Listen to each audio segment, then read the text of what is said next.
Hello student, welcome to New Rajasthan online chemistry classes. Now we start going to cell potential. Last lecture में Daniell cell complete कर लिया था full of detail के साथ. Now we start going to electrochemistry का second lecture है और lecture 2 में हम study करेंगे that is your cell potential. Cell potential क्या होता है, कैसे इसको कैलकुलेट करते हैं और कैसे हम इसको इंट्रोड्यूस कर सकते हैं आपके सामने, वो हमको देखना है. तो देखिए सेल पोटेंशियल कैसे पढ़ना है और कैसे अपन को स्टडी करेंगे. सेल पोटेंशियल के लिए मैं आपको डायरेक्ट फार्मूला यहाँ पर एक्सप्लेन करूँगा. सेल पोटेंशियल का रीज़न, क्योंकि अपने लेवल के अकॉर्डिंग उतना ही चलना है जितना लेवल्स है आपका. क्लियर? तो ये ध्यान रखना. तो सेल पोटेंशियल हेडिंग मेंशन करें और सेल पोटेंशियल से पहले यदि आप इलेक्ट्रोड पोटेंशियल हेडिंग मेंशन करें तो मच बेटर. तो मैं एक सिंपल सी डेफिनेशन से आपको इलेक्ट्रोड पोटेंशियल भी एक्सप्लेन कर दूंगा. Electrode potential, clear? Electrode potential, cell potential होता है और इलेक्ट्रोड पोटेंशियल होता है. तो first we start electrode potential. First lecture में डेनियल सेल पढ़ा था. डेनियल सेल की फुल स्टडी कर ली.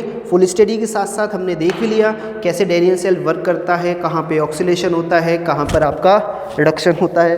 ये सारी चीज़ें देख ली थी और उसके बारे में सारी इन्फॉर्मेशन भी हमने गेन कर ली थी. नहीं कर ली थी और आपके सारे डाउट्स भी क्लियर कर दिए थे. सेल रिप्रेजेंटेशन करना भी सिखा दिया आपको, किस टाइप से अपन सेल रिप्रेजेंटेशन करेंगे.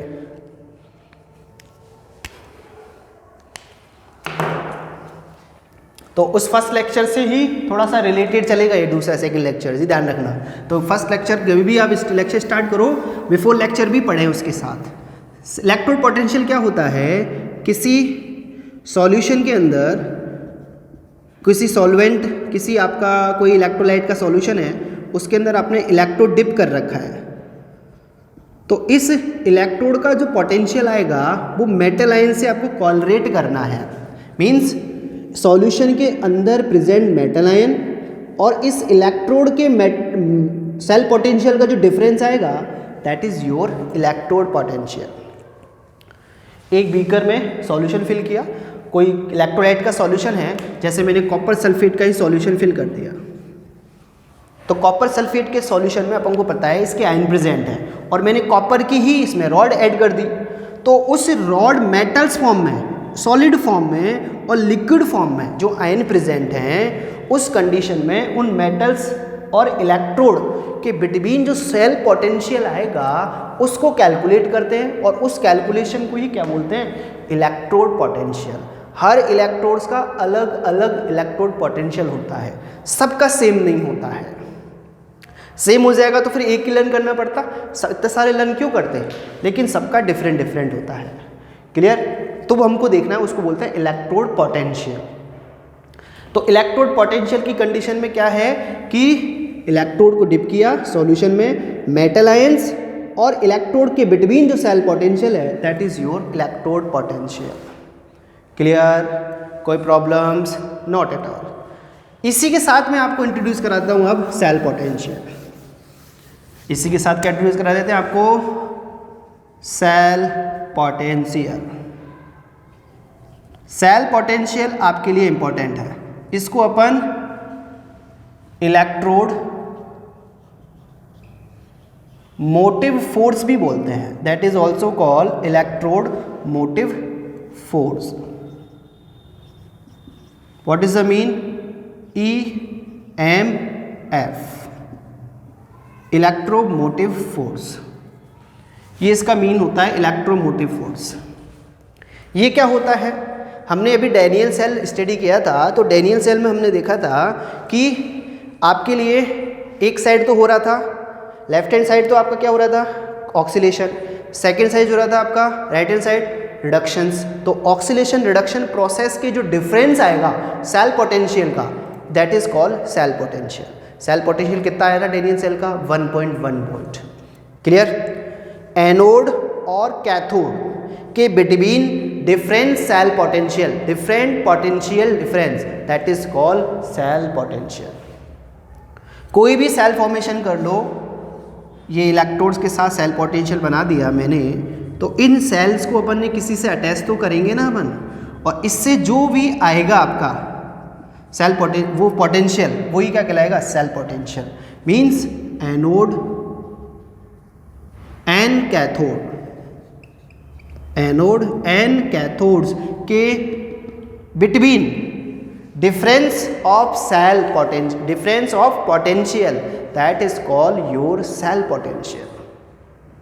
इन दोनों के डिफरेंस में क्या है, इनकी क्या डिफरेंस आएगा, वो क्या कहलाएगा, सेल पोटेंशियल। पूरे कंप्लीट सेल की बात होती है इसके अंदर, और यहाँ हाफ सेल की बात होती है, उसको बोलते हैं electrode potential. Clear? Any issue, any problem नहीं है ना? अब इस सेल पोटेंशियल को कैलकुलेट करने का सिंपल स्वीट सा फॉर्मूला आपके लिए, वो मैं इंट्रोड्यूस कर देता हूँ आपको। किसी भी सेल को पोटेंशियल को कैलकुलेट करना है तो उसके लिए फॉर्मूला है E cell is equal to E cathode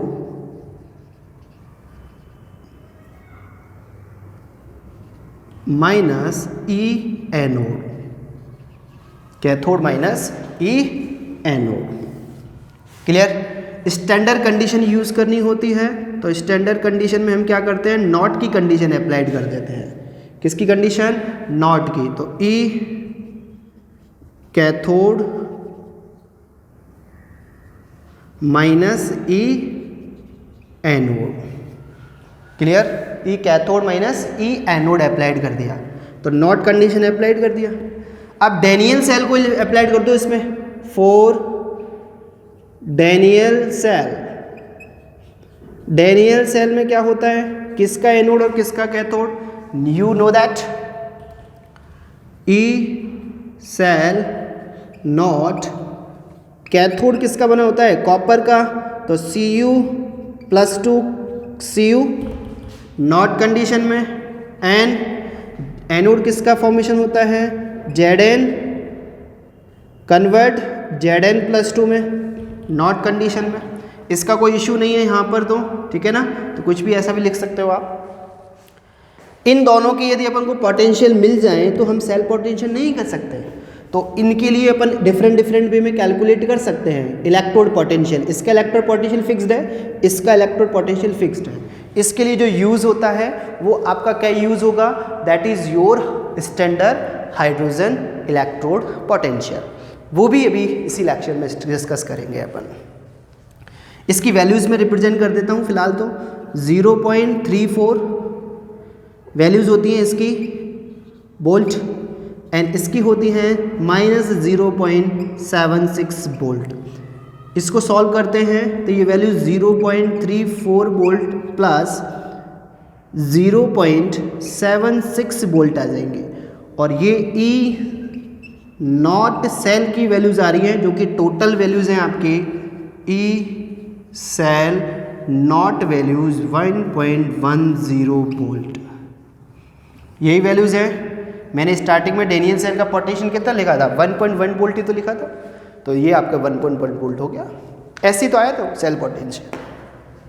इस फॉर्मूले को ध्यान रखना है, ठीक है ना। मैक्सिमम केस में सबका जो है रिडक्शन पोटेंशियल ही कैलकुलेट किया जाता है। IUPAC कहती है कि आप सबका रिडक्शन पोटेंशियल ही कैलकुलेट करो, ऑक्सीलेशन पोटेंशियल रिक्वायर्ड नहीं है आपको।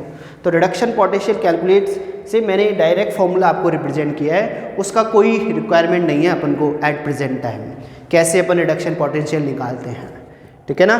तो वही ध्यान रखना।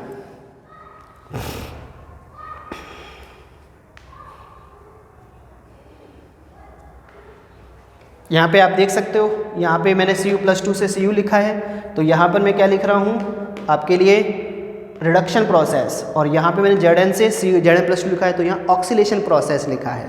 तो जिसकी वैल्यूज़ आपको लिखी हैं वो आपको रिडक्शन और ऑक्सीलेशन प्रोसेस की ही लिखी गई हैं। तो थोड़ा कंफ्यूज ना हो आप, सीधा फॉर्मूला याद रखें आप, और फॉर्मूले से आप सॉर्ट आउट करें आप, कहीं भी कोई प्रॉब्लम्स नहीं है आपको, ठीक है।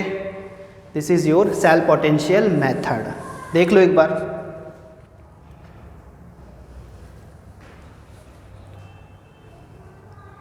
सेल पोटेंशियल को कैलकुलेट कैसे किया जाता है, ये वैल्यूज़ आती कहाँ से हैं, how to find out these values. तो इसके लिए हम यूज़ करते हैं आपका स्टैंडर्ड हाइड्रोजन इलेक्ट्रोड पोटेंशियल, इसको यूज करते हैं। फुल फॉर्म स्टैंडर्ड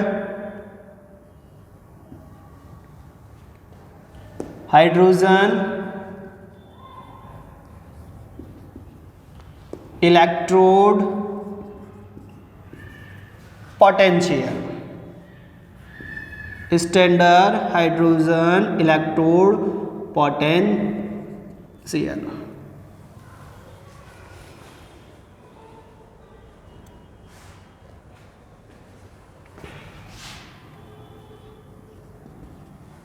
ठीक है, ये आपका फुल फॉर्म है। क्या होता है, कैसे कैलकुलेट करते हैं वो देखिए आप लोग। स्टैंडर्ड हाइड्रोजन इलेक्ट्रोड पोटेंशियल को कैसे कैलकुलेट करते हैं। Cell potential complete. Standard electrode potential के लिए आपको माइंड में एक डायग्राम रखना है। डायग्राम क्या है मेंशन करो मेरे साथ साथ ही। डायग्राम में एक बीकर लेते हैं, इसमें अपन 1 मोल मोलरिटी वाला 1 m HCl सॉल्यूशन फिल कर देते हैं। इसके अंदर एक यू शेप आपकी कांच की ट्यूब या ग्लास ट्यूब यूज़ करते हैं। This is your glass tube, ये ग्लास ट्यूब है आपकी। क्लियर। इसके अंदर यहाँ पे एक प्लेटिनम का वायर अप्लाइड कर देते हैं। प्लेटिनम के वायर पे लास्ट पोर्शन पे प्लेटिनम की प्लेट अप्लाइड की गई है। ये प्लेटिनम प्लेट है, बहुत थिन प्लेटिनम वायर, और जहाँ भी आपका इलेक्ट्रोड पोटेंशियल है वहाँ क्या उसको अटैच कर देंगे। इसमें यहाँ से हाइड्रोजन गैस पास कराते हैं completely। H2 gas passed this way at 1 atm, कितने atm पर 1 एटमॉस्फेयर प्रेशर पर पास कराते हैं। ये आपका प्लेटिनम वायर है, this is your platinum plate है, this is your platinum plate, और ये सॉल्यूशन है आपका। क्लियर, ये ध्यान रखना। ये आपका एपरेटस है for standard hydrogen electrode potential calculate करने के लिए। तो कैसे कैलकुलेट होगा, देखो इसका स्टैंडर्ड वैल्यूज हम मान लेते हैं कि इसकी इलेक्ट्रोड पोटेंशियल वैल्यूज कितनी हैं 0। ये दोनों तरह से वर्क कर सकता है, ऑक्सीलेशन भी और रिडक्शन भी। तो इसकी वैल्यूज कितनी हैं 0.0 वोल्ट। लर्न कर लो हमेशा के लिए। क्या होता है इसके अंदर एक बीकर लेते हैं, उसके अंदर 1 मोल HCl वाला सॉल्यूशन फिल करते हैं। सॉल्यूशन फिल कर दिया, इसके अंदर कांच की ट्यूब, और कांच की ट्यूब के अंदर प्लेटिनम की प्लेट और प्लेटिनम का वायर कनेक्ट करते हैं, और यहाँ पर वायर को कहीं ना जहाँ भी आपको कैलकुलेट करना है वहाँ अटैच कर देते हैं। और 1 atm प्रेशर पर H2 गैस कंटिन्यूसली पास्ड होती है इन दिस ग्लास ट्यूब, जिससे इस पर ऑक्सीलेशन और रिडक्शन रिएक्शंस होती हैं। जो रिमेनिंग ऑक्सीजन्स हैं वो बबल्स फॉर्म में यहाँ से निकल जाती है। क्लियर। अब ये एनोड और कैथोड दोनों से वर्क कर सकती है, मतलब ऑक्सीलेशन प्रोसेस भी रिप्रेजेंट कर सकती है और रिडक्शन प्रोसेस भी रिप्रेजेंट कर सकती है। तो देखो जब ये एनोड वर्क करेगी, मतलब hydrogen electrode potential anode work करता है, तो अपने इलेक्ट्रॉन डोनेट करेगा, 2H+ में आएगा, 2 इलेक्ट्रॉन डोनेट किए हैं इसने। क्लियर। कैथोड वर्क करेगा तो ये रिएक्शन अपोजिट हो जाएगी, मीन्स अपोजिट कैसे रिपीट होगी, कैसे यहाँ पर 2 इलेक्ट्रॉन एक्सेप्ट होंगे, क्योंकि सॉल्यूशन के अंदर हाइड्रोजन आयन भी प्रेजेंट है ना, तो वहाँ पर इलेक्ट्रॉन एक्सेप्ट होंगे, तो वो H2 गैस फॉर्मेशन करेंगे। तो ये आपकी गैस कंडीशंस हो गई, ये आपकी एक्वस कंडीशन हो जाएगी, ये भी आपकी एक्वस कंडीशंस है। तो यहाँ पे तो हो रहा है आपका ऑक्सीडेशन, और यहाँ पे हो रहा है आपका रिडक्शंस। क्लियर। ऑक्सीडेशन और रिएक्शन दोनों ही प्रोसेस हो रही हैं। जब रिक्वायरमेंट के according when we attach highly reactive metals to hydrogen electrode potential या hydrogen electrode, then this is react as a cathode, then represent reduction reactions. Then it is connected to less reactive metal, then it is treat as a anode, then represent oxidation reactions. Clear? वो depend करता है आपने किससे connect किया है। जैसे मैं आपको एक्सप्लेन कर देता हूँ सारी चीज़ें।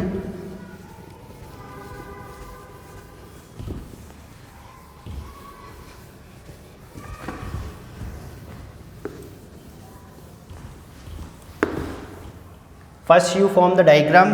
डायग्राम बना लो पहले तो आप अच्छे से। ध्यान रखना स्टैंडर्ड इलेक्ट्रोड, हाइड्रोजन इलेक्ट्रोड की वैल्यूज़ कितनी हैं, 0 यूज़ की है हमने, और 0 यूज़ करके इसकी वैल्यूज़ हम फाइंड आउट करेंगे। सब कुछ डिटेल में लिखा हुआ है on the board, full detail के साथ आप देख लेंगे।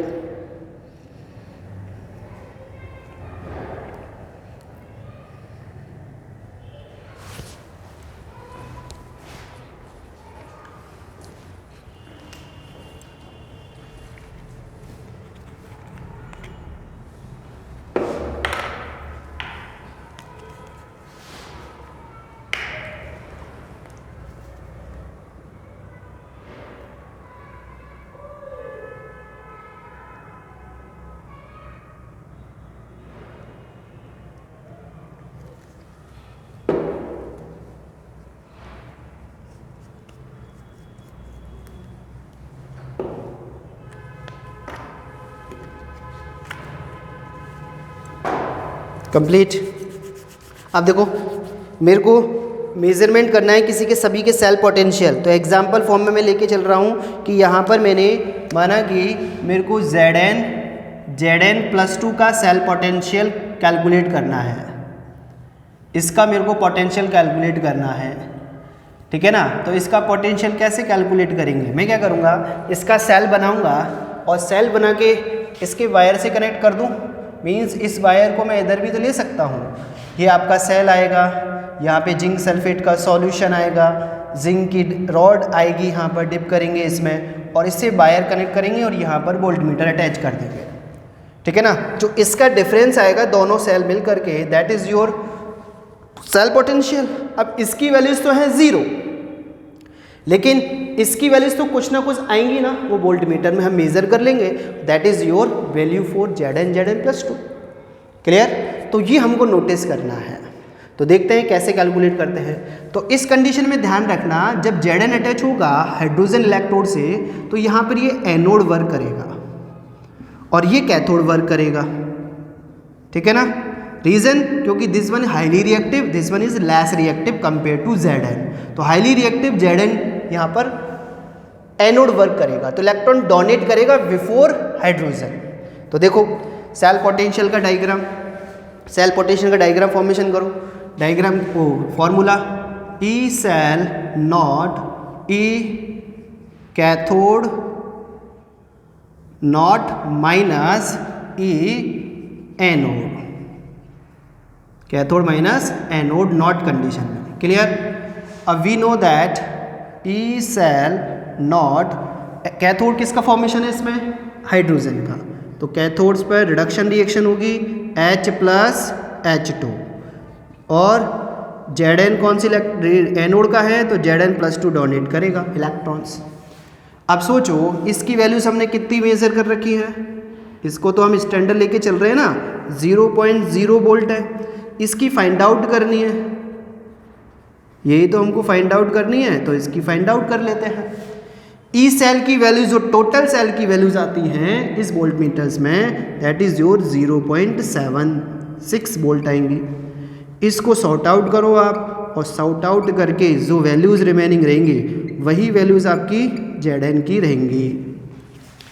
अब इसका तो कोई नीड ही नहीं है, इसका कोई वैल्यूज़ नहीं है क्योंकि 0 वोल्ट है, तो डायरेक्ट वैल्यूज़ किसकी हो गई हैं, 0.76 की। तो ये देखो Zn+2 नॉट कंडीशन में 0.76 वोल्ट आया नहीं आया, क्या आया ये 0.76 वोल्ट आया नहीं आया। इसको ही तो बोलते हैं अपन सेल पोटेंशियल, और वो भी electrode potential for Zn electrode. Negative है तो नेगेटिव में वैल्यूज आ जाएंगी। Zn+2 में कन्वर्ट हो रहा है तो ऑक्सीलेशन रिएक्शन लिखेगा, तो ये ऑक्सीलेशन इलेक्ट्रोड पोटेंशियल हो गया है आपका ये। क्लियर? तो नेगेटिव कंडीशन जब भी आएगी वो ऑक्सीलेशन रिडक्शन पोटेंशियल की ही आएगी। पॉजिटिव में आएगा तो वो आपको नेगेटिव करना पड़ेगा, लेकिन फिलहाल आप ऐसे लर्न रखो, इसको ऐसे याद रखना है।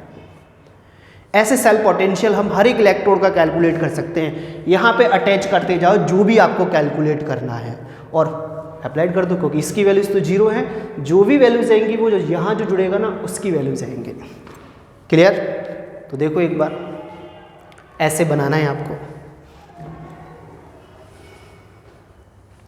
अब सेम मैनर में सोचो, मैं इस पे Zn की प्लेस पे Cu अटैच कर दूं तो यहाँ पर मैंने Zn जैसे ऐड किया था वे यहाँ पर Cu को अटैच कर दूं तो अब Cu क्या है आपका less reactive compare to hydrogen electrode potential. अब इससे कम रिएक्टिव है तो वेल नोन है वहाँ पर ये तो होगा एनोड वर्क, वो होगा कैथोड वर्क। सोचो, ये कॉपी कर लिया आपने सेम मैनर में। मैं देखो यहाँ पे अटैच कर देता हूँ। इस बार ये कॉपर रॉड है, पहले थी ये Zn जो हमने ये फॉर्मेशन किया, अब ये क्या है कॉपर सल्फेट का सॉल्यूशन। यहाँ पर इस समय ये वर्क करेगा एज ए कैथोड और हाइड्रोजन वर्क करेगा एज ए एनोड। तो इसकी वैल्यूज तो फिक्स हो गई, जो भी वैल्यूज आएंगी वो सब कॉपर की आएंगी। तो सेल में अप्लाइड करो, मतलब फॉर्मूले में अप्लाइड करो। देखो यहाँ से इरेज कर दूँ,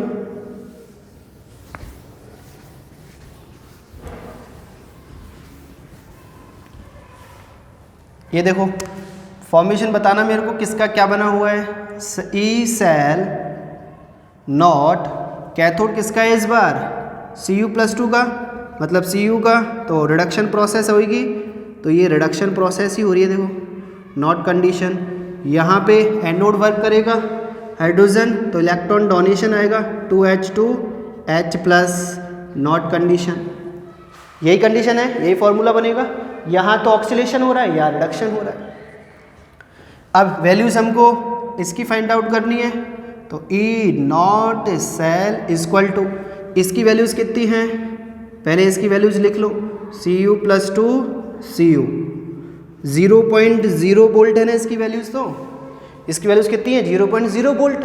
अब बचता है ये, इसकी वैल्यूज कितनी आती हैं, तो सेल पोटेंशियल की वैल्यूज जो आती हैं वो आती हैं 3-4 वोल्ट। और यहाँ पे हम लिख देते हैं Cu+2 Cu नॉट कंडीशन और 0.0 वोल्ट। नेगेटिव में 0 है, इग्नोर कर दो। डायरेक्ट ये वैल्यूज किसकी हो गई आपकी E Cu+2 Cu, और ये फाइनल वैल्यूज किसकी आ गई 0.3 वोल्ट की आ गई।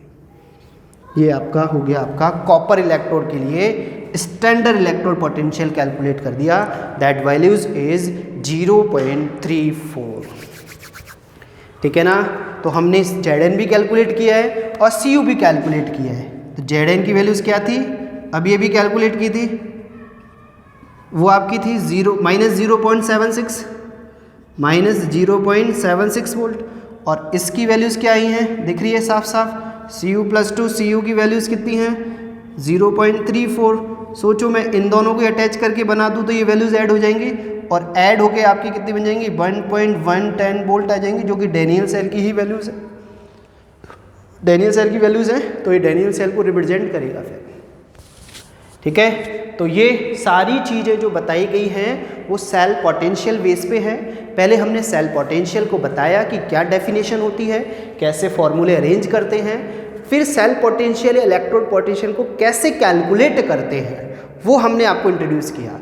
वो कैसे किया, इसके लिए वेरी यूज़फुल है ये हाफ सेल जो कि स्टैंडर्ड हाइड्रोजन इलेक्ट्रोड पोटेंशियल है।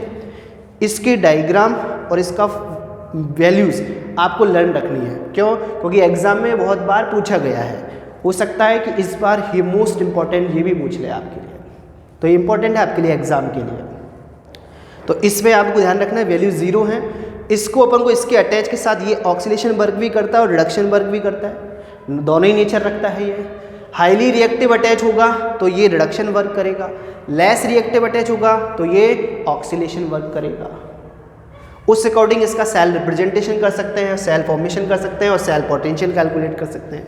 इसका सेल रिप्रेजेंटेशन करवाइए जैसे आपसे कि इसका सेल रिप्रेजेंटेशन कीजिए, तो कर सकता हूँ मैं PT H2 H प्लस, आपका ये कंडीशन में आ गया, ये आपकी एक्वस कंडीशन हो गई, ये आपकी गैस कंडीशन हो गई और ये आपकी सॉलिड कंडीशन हो गई। ये इसका सेल रिप्रेजेंटेशन हो गया। सिंपल स्वीट सा है। ऑक्सीडेशन वर्क करे तब कुछ और रिडक्शन वर्क करे तो तब कुछ और। तो this is your complete cell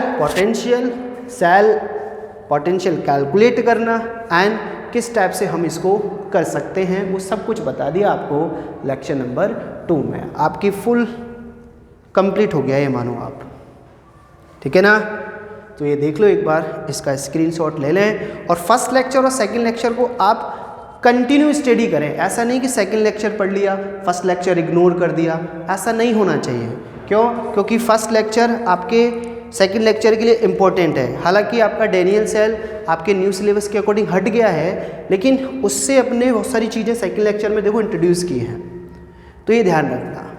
तो इसके लिए अपन को क्या करना है, आपको फर्स्ट लेक्चर नीड रहेगा सेकंड लेक्चर के लिए। तो फर्स्ट लेक्चर डेनियल सेल का है, वो आप पढ़ें जिससे आने वाले टॉपिक आपके इजी वे में क्लियर हो। जब ऐसी सिचुएशन मिलेगी तो हम ये सारी चीज़ें क्लियर कर सकते हैं। So thank you very much for your online chemistry classes.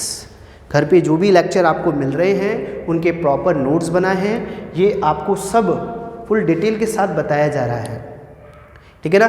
जो भी क्लासेस जो मिल रही हैं उनके प्रॉपर नोट्स बनाएं।